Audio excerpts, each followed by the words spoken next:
So David Beckham has a Netflix documentary out where it's a bit of a tell-all. Oh, all the skeletons in his closet. And then when we finally get onto the juicy bit, they kind of skirted around what went on there. But luckily for you lot, you've got me to figure it out for you if you're not smart like me. And I remember at the time thinking, bloody hell, if a perfect man like David Beckham cheats, then what hope have the rest of us gremlins got? Why even try? I could have been a good man if it wasn't for you, Dave. So I guess the question is, why did David Beckham cheat? He had it all. The pop star wife, beautiful kids, an amazing football career. Well, when you watch the documentary, it's pretty obvious. I mean, he did have it all. Like, him and Victoria got on like a house on fire from early on in the documentary. You can see they really did love each other. It wasn't like, oh, let's just get together because you're a pop star and I'm a footballer. I'll give her credit, like she really added value to his brand and helped him develop the Beckham brand. She's a very smart woman and they both loved attention. But if there's one thing that is quite clear from early on, it's that David Beckham needed Victoria Beckham more than she needed him. Like, she needed him because her talent was almost non-existent and her irrelevant pop career was going to crash and burn at any minute. But from an emotional level, he really needed her support and he was glued to her. They were up on the phone till 3 a.m. when he went through being what wasn't really called cancelled then, but it was cancelled. He'd fucked up on the football pitch and everyone hated him for it. She was his support and she was actually really good at that. Do you think you could say all that again but without trashing her career? It's not as funny then, is it? Sorry.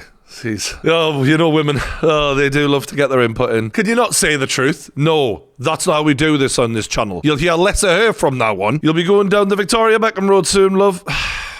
So they have a couple of kids, called them Brooklyn after where they conceived them. So if you're ever in Brooklyn, you know that it's not just famous for Notorious B.I.G., Jay-Z, but also the Becks had a quickie there once. So after the kids are born, Brand Beckham has almost become too much for Manchester United to even contain. And he then moves to the most star-studded football side in world football, in Real Madrid. And he says to Victoria, pick your house, get it all ready, we're going to move there, let's plan for the long term. And by that point in the documentary, Victoria doesn't seem to be in the same frame of mind. She isn't glued to him. She's now looking after the kids and trying to reinvent her pop career, and that was a waste of time, wasn't it? I've got to go and record a single with Dane Bowers. That was a good idea, wasn't it? And Victoria doesn't move to Madrid with him. Now, this is someone who throughout the series has craved her attention and has needed to have his hand held for strength because he isn't that strong and he's doing really daunting things like trying to compete for a place against some of the best players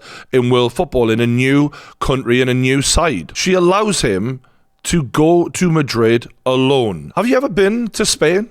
Any chance? Let me tell you, it's a catwalk everywhere. I went to Germany, I could have walked miles before I even met a 5 out of 10. In Barcelona, they've got 10s working at McDonald's. They're everywhere. Fat asses and big eyes all over the place. If you're a woman and your man says he's going to Spain for a holiday, even for a week, be worried. You could fall in love at a checkout over there. Let alone David Beckham. This man was the most handsome sportsman in world football. There he is. Such a handsome man. Honestly, any picture you want, this will keep me going for hours if I don't stop. He was a very handsome man in Spain. It's a bad combination. And she's like, it's all right. We're fine. I've got 2 kids with you. I don't have to make any effort. I don't have to worry. Do you know, like, when they say, like, he's president, she's the first lady? What they really mean is she's got to be the first lady on her knees the minute he gets excited. You got to be there. When Rebecca Lewis approached, she should have been down there already. Like, I've got this. Yeah? Leave it. Shouldn't have had the opportunity. But no,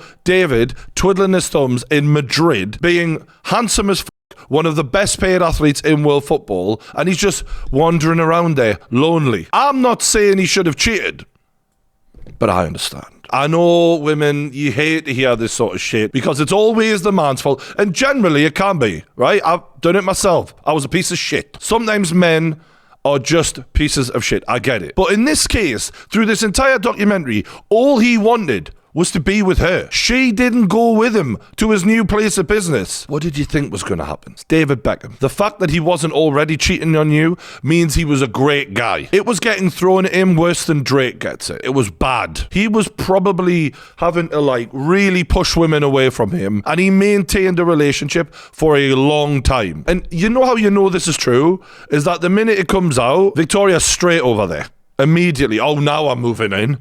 Oh, really? Well then, glad you got that figured out. I'm not saying he should have done it, but I understand. To expect a David Beckham to be faithful is straight up insane anyway. But to expect him to do it when you're not giving him any sex, that's mental. You fucked up, Victoria. I'm sorry. Now, let's talk about the woman who he actually had the affair with. Was it worth it? It's never worth it, lads. Well, sometimes it is. But generally, you shouldn't do it. So this was Victoria at the time, you know. She was quite serious. And she didn't come across as fun-loving. She wasn't the fun one. Whereas Rebecca Luz, I mean, that's a bit of fun, isn't it? She's got the naughtiest eyes. And if you're a lonely man in Spain, and she's looking at you like that, and you're like, it's been months. I'm sick of wanking. You're David Beckham and you're wanking in Madrid. What the hell is she thinking? Genuinely, I keep coming back to this. She's mental for that. She was a PA as well, and that's a good combination. She's a bit naughty and she's organised. As a man, that'll get you every time. So I can see why this would have happened, right? She's out with the football team. She's a PA. She's there to assist you. I'm sure she was happy to help with everything he needed. So once Rebecca Luz realised she wasn't going to be the one and she was just a little side piece, she decides to ruin his life, which has become sort of common practice throughout the decades now, hasn't it? She was one of the first at that. A pioneer. She led an industry of hoes. Credit to her. Now, as much as I think Victoria made some mistakes, she got complacent, she wasn't thinking right, she paid that price with her marriage being damaged by that, and as did David for his actions. But what really made it bad was this woman went on national news and went through the messages and everything, like, have some shame. It's bad enough. You were a cum rag. Like, don't celebrate that. Crown it. 15 minutes of fame. Here we go. The chemistry between David and I was so strong that everyone was aware and people weren't happy. And that's that personal validation that she's getting off it. If David Beckham was interested in me and everyone's seeing it. That's what this is really about. Immediately, that's clear. Because I was being very unprofessional. And he's a married man. Oh, you love that. You see the way she said that? He's a married man and yet he just couldn't keep his eyes off of me. What will we do, David? I guess we'll have to I'm so sorry, Dave. This happens to men, though. This is, like, so normal. Like, because our dicks aren't thinking, this man was wanking in Madrid. What are you expecting? This girl came up, sat between us, and we were chatting and laughing, and he just kept looking at me, and then it dawned on me that what he'd asked me, and I did want to go back with him. So, you know, we just sort of gave each other a look and a nod of the head and paid the bill and we left. Who paid the bill? Was it you, was it? I doubt it. So tell me about the emotions. You'd left the hotel, you presumably went home. How did you feel then? Yeah, it was very breathless. Oh. I exerted a lot of energy riding David Beckham all night. Just to be clear, I was breathless. I mean, at least you didn't say he was shit. I was a bit disappointed. Underwhelming, if I'm honest. He certainly was a man of the match. Had to finish myself off afterwards. Yeah, I got home and my mother said, oh, where have you slept? Where have you spent the night? And she could just tell by the look on my face. She knew. I didn't have to tell her. She knew. I don't know why, but this is just so fucking funny. Like, she knew. I didn't have to tell her. She just knew. Just by this, yeah, I can tell she danced around her mother's kitchen celebrating. We got it. We did it. She genuinely thought she was getting David Beckham at the end of this. You silly woman. She just said, well, I hope you're being careful. I hope you don't get pregnant by that multi-millionaire man and have a baby. Oh, that would be terrible, wouldn't it? I bet you she was fucking lay on her back for half an hour after the cum went in. I went to visit him at his hotel room before a match and I was very excited to see him. And it was literally in, you know, clothes off, get the action done and out within sort of half an hour. And I left there feeling absolutely, I felt like a whore. I felt really cheap. This really explains why David Beckham was so shit at Real Madrid.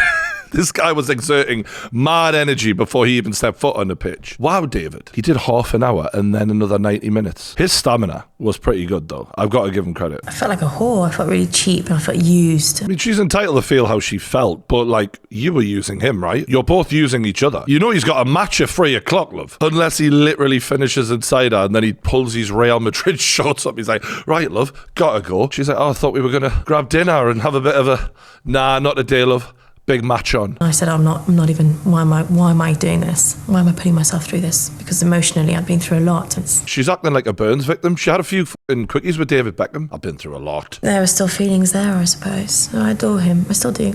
She's literally making his life so much worse in telling everyone what happened between them. And then she's saying, but I adore him. You're literally putting him through the worst period possible in public. But I adore him. Psychopathic behavior. If you really adore this man, you wouldn't just be destroying him right now, publicly. That's mental. The smile from her as she's destroying his reputation. I adore him. I still do.